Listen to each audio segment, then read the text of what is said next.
Atenção! Acaba de sair a notícia que jogou a redação da Globo News no pânico absoluto. Pesquisa Atlas Intel, pessoal, olha isso. Num cenário de segundo turno para 2026, Flávio Bolsonaro aparece com 47,6% das intenções de voto, numericamente à frente de Lula, com 46,6%. Na mesma hora, o clima lá dentro da sala de pânico deles esquentou. A militante, disfarçada de jornalista, Natuza Neri, já se prepara para entrar ao vivo e tentar, no desespero, aniquilar a candidatura do Flávio. Só que ela não contava com uma coisa.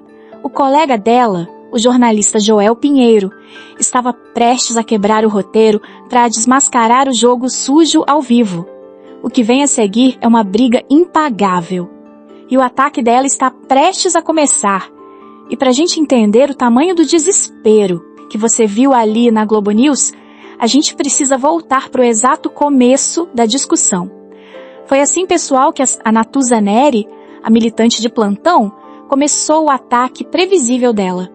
Olha só, a tese dela, o grande argumento, é a mesma ladainha de sempre. A narrativa oficial que eles tentam empurrar goela abaixo. Segundo ela, o Flávio Bolsonaro seria um candidato inviável, porque vejam só, ele carrega o peso político, a bagagem negativa do governo do pai dele, o presidente Jair Bolsonaro. É isso, essa é a grande análise. O ataque se resume a isso, mas eles não contavam com um pequeno detalhe naquele estúdio, um detalhe que estava prestes a estragar a festa. E esse detalhe, pessoal, tem nome, Joel Pinheiro. Enquanto a Natuza Neri estava lá, com a voz impostada, vendendo a tese da bagagem negativa, como se fosse a verdade absoluta, o Joel só observava, com aquela calma, aquela tranquilidade de quem sabe que tem uma bazuca na mão, e o outro lado está vindo com uma faquinha de plástico. Quando chegou a vez dele, ele não levantou a voz. Ele não foi para a briga, para o grito. Ele foi cirúrgico, e é isso que desespera essa gente. Ele olhou para ela e, em vez de devolver uma opinião, ele sacou a arma que a militância da Globo News simplesmente não sabe como combater. Números oficiais. Fatos. Ele simplesmente disse, olha, Natuza, essa sua tese da bagagem negativa do governo Bolsonaro na economia tem um problema.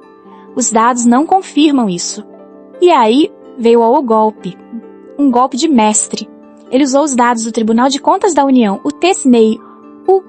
Ele mostrou que em 2022, o último ano do governo Bolsonaro, o Brasil teve um superávit, pessoal. Superávit de quase 55 bilhões de reais. E na sequência, o arremate fatal.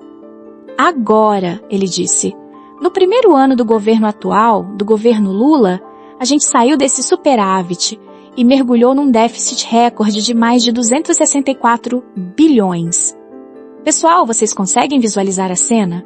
A tese da bagagem negativa virou fumaça, ao vivo. A narrativa que eles passaram dias construindo foi demolida em 30 segundos, com dados que eles não podem contestar. A responsabilidade pelo rombo não era uma herança, era uma escolha do governo atual. A cara da Natuza Neri. Impagável. Ela ficou sem resposta, procurando o roteiro que não existia mais. Mas se você acha que o estrago parou por aí, você está muito enganado. Aquilo ali, pessoal, foi só o aquecimento. Foi só a defesa. Agora o Joel ia para o ataque. E o primeiro golpe do ataque do Joel é direto no queixo do Lula. Ele escancara a total desconexão do presidente com o povo. Pessoal, presta atenção nisso. Para ele, a culpa da sua dívida, do seu nome sujo, não é dos juros absurdos ou da economia que não decola. Não. A culpa é sua. É um tapa na cara. O Joel lembrou da fala do Lula, de março de 2026, dizendo que o endividamento das famílias é causado pelo vício de gastar. É isso mesmo que você ouviu. Enquanto você corta o cafezinho para fechar a conta, o presidente diz que você é um viciado em gastar. E não para por aí. O segundo golpe, a promessa quebrada. Lembra daquela conversa de zerar a fila do INSS? Pois é, o Joel joga os números na mesa. A fila não só continuou, como mais que dobrou. Saltou de 1.200.000 para um recorde de quase 3 milhões de brasileiros esperando por um direito seu.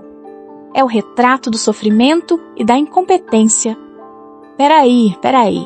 Chega a ser inacreditável, né? Um governo que promete zerar a fila e na prática dobra o sofrimento do nosso povo. Mas a hipocrisia, meus amigos, a cereja do bolo da hipocrisia vem agora. Porque o que o Joel expôs em seguida é o que a Globo se recusa a mostrar. O que eles escondem debaixo do tapete. Enquanto a mídia inteira martela dia e noite na família Bolsonaro, o Joel revela que em fevereiro daquele mesmo ano, o STF quebrou os sigilos bancário e fiscal de ninguém menos que Fábio Luiz Lula da Silva, o Lulinha. E por qual motivo? Suspeita de envolvimento em fraudes, justamente no INSS. Sim, o escândalo estourando no colo da família do próprio Lula. E aí você viu isso no Jornal Nacional? Mas foi nesse momento, ao citar uma decisão do Supremo, que o Joel Pinheiro tocou num vespeiro. Ele não só expôs a hipocrisia do governo e da mídia, ele cutucou o inimigo mais poderoso de todos, o verdadeiro dono do poder no Brasil. E ele não sabia a queima-roupa que estava por vir. E aí, pessoal, quando você acha que o debate não podia ficar mais explosivo, que o circo não podia pegar mais fogo, eles tocam no assunto que a mídia inteira morre de medo de discutir. O monstro criado pelo STF. Sim, eu tô falando do infame inquérito 4.751. O tal do inquérito das fake news. E o ataque que veio a seguir, ao vivo na Globo News, foi brutal.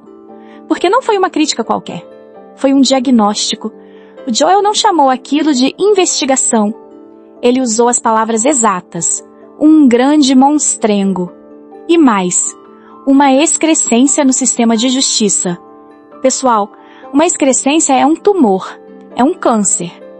É descrever a arma de censura e perseguição política do Alexandre de Moraes como uma doença que está matando a nossa democracia. E isso, na casa deles, é impagável. E sejamos sinceros, lutar contra um monstro desses, que prende sem crime, que censura e que cala quem discorda, parece uma luta perdida, não é? Parece impossível, mas é aí que o sistema não contava com uma coisa. Uma notícia, uma única decisão que começou a rachar a armadura desse gigante por dentro. E essa notícia prova que ele já começou a sangrar. E que sangramento, pessoal! Que sangramento! Quando um gigante desses começa a sangrar, você sabe que o golpe pegou em cheio. Ali, no meio daquela tensão toda, com a Natuzaneri provavelmente engolindo seco, o Joel Pinheiro não só apontou a ferida, ele enfiou o dedo nela. E ele solta a bomba, a tal da boa notícia. E não é qualquer notícia, pessoal. É a prova cabal de que eles estão recuando. A notícia fresquinha do dia 31 de março de 2026 era que o próprio presidente do STF, Edson Fachin, estava articulando com que Alexandre de Moraes para finalmente colocar um fim no inquérito 4.781. Sim, aquele mesmo, o inquérito que já durava 7 anos. Mas a cereja do bolo, a confissão que valida cada palavra que a gente vem dizendo há anos, veio da boca do próprio Fachin. Ele admitiu com todas as letras que o inquérito, que deveria ser um remédio, abre aspas, pode virar veneno. Pode virar veneno? Ministro! Já virou veneno há muito tempo. O Brasil inteiro sentiu o gosto amargo desse veneno. Isso, meus amigos, é uma confissão de derrota. É o sistema admitindo que a pressão funciona. Que assim a nossa voz, a nossa insistência em expor a verdade, faz o castelo de cartas deles balançar. O monstro que parecia invencível está rachando por dentro. Mas você acha que essa briga aqui no Brasil é um caso isolado? Que só o Joel Pinheiro teve essa coragem de peitar o sistema? Enquanto ele fazia isso ao vivo na Globo, do outro lado do mundo, um dos homens mais ricos e poderosos do planeta estava travando exatamente a mesma batalha. E ele não estava arriscando só o emprego ou a reputação.